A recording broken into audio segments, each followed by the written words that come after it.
আসসালামু আলাইকুম সুপ্রিয় ভিউয়ার্স, কেমন আছেন? আশা রাখি আপনারা সকলেই ভালো আছেন। আজকে আপনাদের জন্য নতুন আরেকটি ভিডিও নিয়ে হাজির হলাম এই পাহাড়ে এগোতে।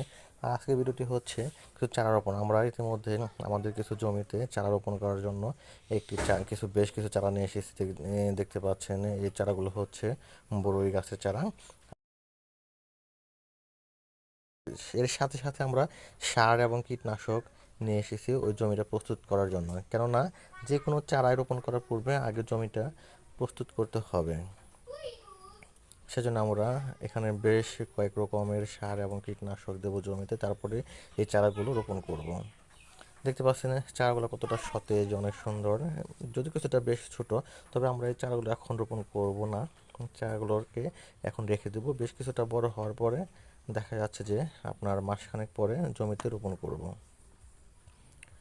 তবে আজকে আমাদের এই বড়ই চারাগুলো নিয়ে এসেছি, দেখা যাচ্ছে যে অন্যান্য ফসল করার চেয়ে যদি বড়ই ফল করা হয়, দেখা যাচ্ছে যে তুলনামূলকভাবে অনেকটা লাভবান হওয়া যায়। কেননা এই বড়ই চাহিদা রয়েছে বর্তমানে প্রচুর পরিমাণে। ছোট বড় যে কোনো বয়সে হোক না কেন, বড়ি খেতে খুব ভালোবাসে। আবারও বলছি, আমাদের এই জাতটি হচ্ছে বলসুন্দরী। বেশ চাহিদা আছে এই বলসুন্দরী জাতটা, হলো মানে প্রচুর পরিমাণে ফলন হয়।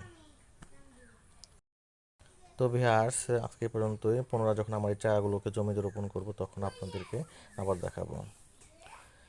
তো ভিউয়ার্স, আমার এই ভিডিওটি যদি ফেসবুক থেকে দেখে থাকেন, সেক্ষেত্রে ফলো, এবং ইউটিউব থেকে দেখে থাকলে সাবস্ক্রাইব করে পাশে থাকবেন। ভিডিওটি দেখার জন্য অশেষ ধন্যবাদ।